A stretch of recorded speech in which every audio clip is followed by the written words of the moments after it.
Cher public, nous vous invitons à prendre place confortablement et à fermer la sonnerie de votre téléphone cellulaire.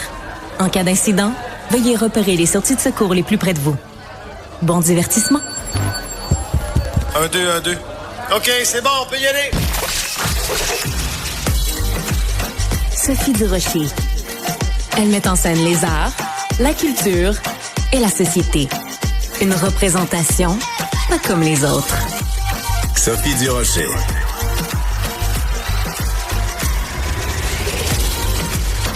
Bonjour tout le monde, j'espère que vous allez bien. Écoutez, moi j'ai une passion, beaucoup d'admiration pour les gens qui gagnent leur vie dans ce qu'on appelle les arts vivants. Alors que ce soit la danse, que ce soit le théâtre, que ce soit la musique, quand quelqu'un monte sur scène, que les rideaux s'ouvrent, tout peut arriver. Le meilleur comme le pire, on peut vivre des moments de magie et parfois se produisent des drames. Il y a quelques années de ça, il y avait une comédienne québécoise qui, alors qu'elle était en pleine représentation au théâtre, était tombée et s'était cassé la jambe et elle avait continué sur scène malgré sa jambe brisée, malgré la douleur. Tout le monde l'avait vue tomber dans la salle et tout le monde était bien impressionné qu'elle continue. Alors évidemment, dès que la représentation s'est terminée, elle est partie de scène, elle est partie du théâtre en ambulance. Mais j'ai une admiration sans borne pour les gens qui prennent des risques en montant sur scène.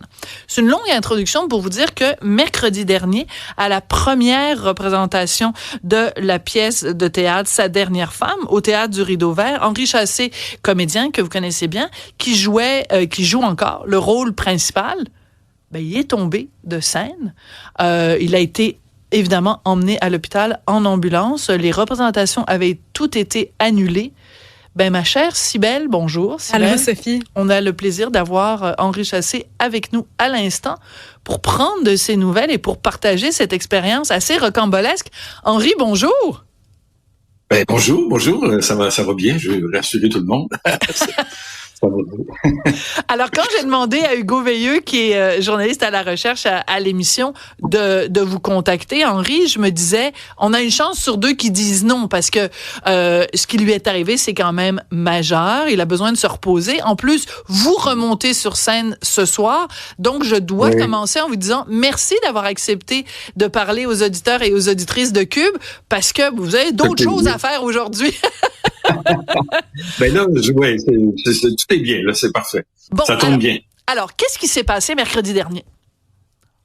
En fait, c'est comme si, disons que j'ai manqué une sortie. C'est-à-dire que j'avais une sortie, il y a une sortie qui est assez près de l'avant-scène, là, mais bon, il n'y a jamais personne qui est tombé de là. Puis moi, j'ai frappé le mur pour vouloir l'éviter. J'ai cogné le mur et j'ai un peu perdu l'équilibre. J'ai perdu l'équilibre et mon pied a accroché à un spot qui était sur le bord de la scène. C'est extrêmement malchanceux. Puis je suis tombé sur la tête dans la salle. Mais j'ai absolument rien d'autre que des vertiges que j'ai eu pendant 2 jours. C'est vraiment extrêmement chanceux, là. Fait que voilà, c'est ce qui est arrivé. C'était assez spectaculaire, semble-t-il, pour les 400 personnes qui étaient là. Moi, je n'ai perdu un petit bout. J'ai senti quelques instants. Puis, donc, je suis allé à l'hôpital. Puis, ce qui est drôle, c'est que dans la situation actuelle des urgences, je suis allé à l'hôpital où il n'y avait pas d'attente à Jean Talon. Wow! Vous êtes bien tombé, c'est le cas de le dire? Tombé, la comprenez-vous? Exactement, oui, tout à fait. Mais donc... Mais on sait que comme comédien, tout peut arriver. Vous pouvez avoir un trou de mémoire, vous pouvez avoir un malaise. C'est déjà arrivé, des comédiens ou des danseurs, quelqu'un qui se blesse, quelqu'un qui a vraiment une crise cardiaque. C'est déjà même arrivé que des comédiens qui meurent sur scène. Donc, relativement, ce qui vous est arrivé, c'est moins grave. Il reste que c'est spectaculaire. Vous, il paraît que vous avez perdu connaissance à un moment donné? Oui, je suis parti pendant 2-3 minutes, là, je sais pas trop, où tout le monde était autour de moi, semble-t-il. C'est ce qu'ils m'ont compté. Et l'équipe ici a été exceptionnelle. Puis tout s'est passé... mais moi, j'étais pas là. J'étais dans un autre pays, là. Puis quand je suis revenu à moi, ils étaient tous là. Puis là, après ça, comment ils ont agi en annulant les spectacles puis en faisant tout pour que je sois le mieux possible. Là, c'était super. Là, parce que hier soir, ça devait être la première médiatique. La première médiatique a évidemment été annulée. Par contre, vous remontez sur scène ce soir. Ouais. Quel sentiment va vous habiter quand vous allez remonter sur scène ce soir, Henri?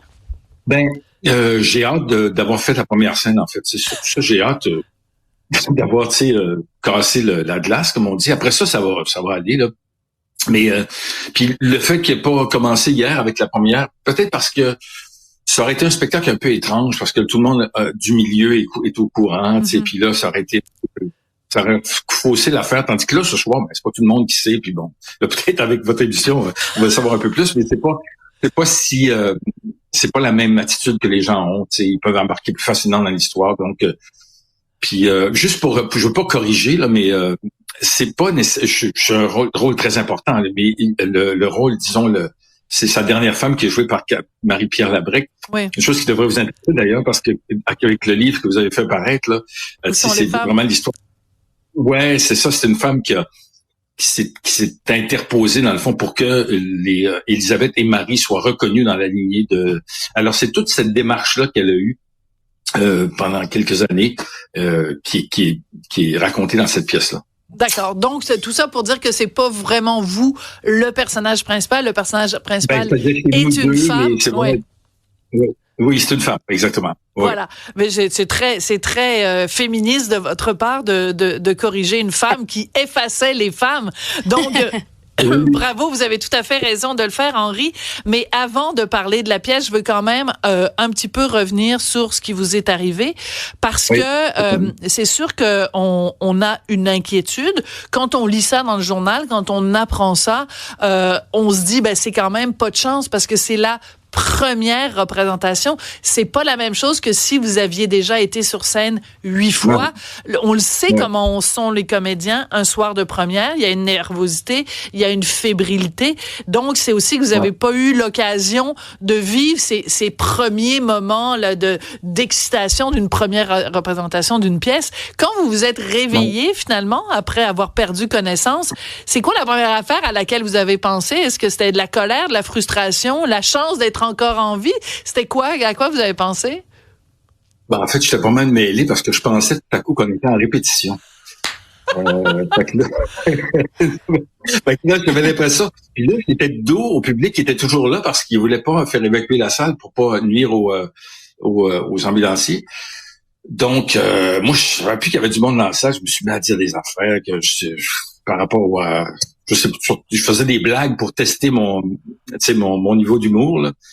Et puis, mais je me souvenais plus de l'année, par contre. En tout cas, il y avait toutes sortes d'affaires qui se passaient. Vous étiez confus? J'avais l'impression qu'on était en répétition. Et je savais qu'est-ce qui s'était passé, là. J'avais un souvenir précis de avant la chute, comme dirait, c'était un roman. Oui. En tout cas. Un film, ouais. Ouais, c'est ça. Mais c'est ça. Mais c'est vraiment malchanceux. Et après, au bout du compte, très, très chanceux, là, comme je disais. C'est-à-dire que j'ai mal nulle part. Alors, mais c'est juste qu'il faut faire attention aux éclairages, tu sais, pas les regarder, des choses comme ça, là, des choses de base, tu sais. Ah, mais d'accord. Il faut que vous fassiez attention pour pas être aveuglé par les lumières. Mais je me dis, Sophie, bonjour. Bonjour, Monsieur Chassé. Moi, je me demande, les gens, c'est la première représentation. Les gens ont dû penser que ça faisait partie du spectacle. Il y a dû avoir un petit moment où ils se disaient, coudon, est-ce que vous en avez entendu parler après? Les gens vous ont dit, coudon, moi, j'y ai cru pendant 2 minutes. Ben oui, ils ont dû dire à son âge, il est vraiment bon cascadeur. C'était juste un peu trop spectaculaire. D'ailleurs, il y a eu une note de metteur en scène très humoristique qui m'a envoyé une note dans le en disant, mais tu sais, peut-être que t'en mets un peu trop à ce moment-là. Mais ils veulent que vous leur fassiez parce que ça fait réagir. Oui, c'est ça. Henri Chassé tombe de scène à tous les soirs.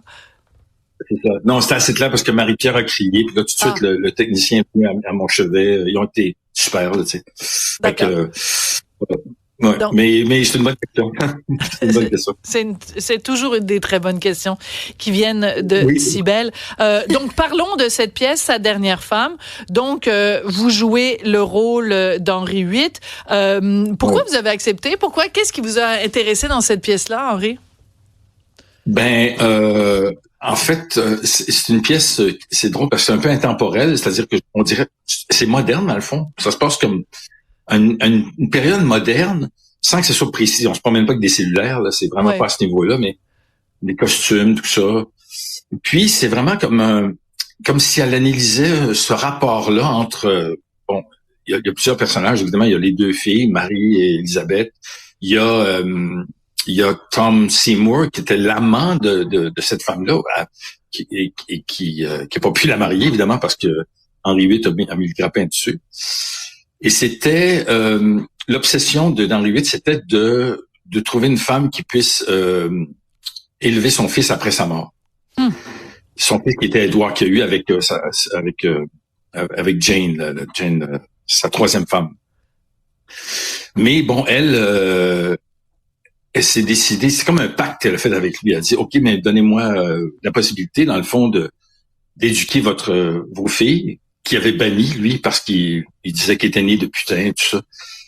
Et a réussi à le convaincre de les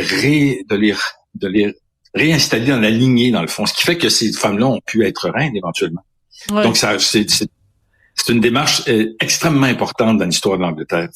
C'est cette négociation qu'elle a eue avec lui, dans le fond. C'est un peu ça, la pièce. C'est ça. Ça raconte cette histoire-là et aussi l'histoire du couple, dans le fond, là-dedans. Alors, c'est passionnant. Puis pourquoi j'ai accepté? Ben parce que c'est passionnant, parce que, en fait, les personnages qui sont à la fois plus grands que nature, mais à la fois, le traitement, c'est un traitement comme si c'était un vrai couple, tu sais. D'accord. Alors, qu'est-ce qui se passe, les coulisses, comment les conversations de chambre à coucher, mais qui ont rapport au pouvoir. C'est assez fascinant. D'ailleurs, ça doit se passer comme ça, je suppose. Oui, des négociations entre François Legault et Isabelle Bray, ça doit passer par là. Exactement. Tout ça, s'il va un peu fort là-dessus, tout ça, exactement. Voilà, oui. C'est ça. Les premières dames, c'est leur rôle aussi. Mais une pièce de théâtre comme ça, il y a évidemment beaucoup de textes. Est-ce que ce qui vous est arrivé, la chute, vous étiez quand même un peu désorienté au début. Est-ce que ça a affecté? Est-ce que vous avez dû, pour être sûr de remonter sur scène ce soir, est-ce que vous avez dû revisiter le texte avec un réviseur, un répétiteur, pour être sûr de vous remettre le texte en tête? Non, mais c'est une autre bonne question d'ailleurs, parce que c'est vraiment l'enjeu principal. Non, mais je l'ai fait beaucoup, évidemment. Puis j'essayais de pas le faire tout dans les débuts de la commotion, parce qu'il paraît qu'il faut pas trop se faire aller le cerveau. Oui, mais après ça, je l'ai. C'est ça. Après ça, j'ai travaillé avec Marie-Pierre. Puis là, cet après-midi, on fait ce qu'on appelle une italienne, c'est-à-dire on fait que le texte. Là. Ouais. Et rapidement, c'est pour. Et puis. Mais nous autres, on devient un peu fou sur le texte. On est tout le temps en train de se le dire. Ça fait que c'est pas le. Mais en fait, c'est une question très légitime parce que dans le fond, c'est la chose qui est la plus inquiétante aussi. Oui. Plutôt que les mouvements ou tout ça, mais ça va aller. C'est heureusement on sort des répétitions là plus intenses, mais c'est vrai qu'on a un petit arrêt de quelques jours. Ça fait partie des risques. Hein, voilà. On va jazzer ça s'il arrive quelque chose. Absolument, mais je suis sûre que ça va bien aller. Alors évidemment, la tradition, tu le sais, hein, si belle au théâtre, on dit jamais les affaires qu'on dit pas. Donc merde. Et vous savez pourquoi merde, hein? Ouais. Parce qu'il paraît que c'était parce que les gens allaient à cheval, allaient en calèche, donc au théâtre. Puis plus il y avait de merde, plus il y avait eu de monde. Donc plus c'était un succès. Bon. Alors, ben, je vous souhaite qu'il y ait un gros caca ce soir, qu'il y ait plein de monde, qu'il y ait du fumier, du crottin, que ça sente le cheval au théâtre du Rideau Vert. Je suis sûre que ça va bien aller, Henri. Et c'est sûr que ce sont les risques du métier, mais c'est assez spectaculaire. Donc, vous en tirez avec une commotion cérébrale, mais pas de séquelles. C'est quand même la bonne nouvelle. Merci beaucoup. Merci. Je vous rappelle qu'Henri Chassé, comédien, est sur scène, de retour dans la pièce Sa dernière femme, qui est présentée au Théâtre du Rideau Vert après être tombé de scène il y a moins d'une semaine. C'est quand même assez rapide de remonter sur scène tout de suite. C'est une pièce de Kate Hennig avec une traduction de Maryse Varda et une mise en scène d'Eda Holmes au Rideau Vert.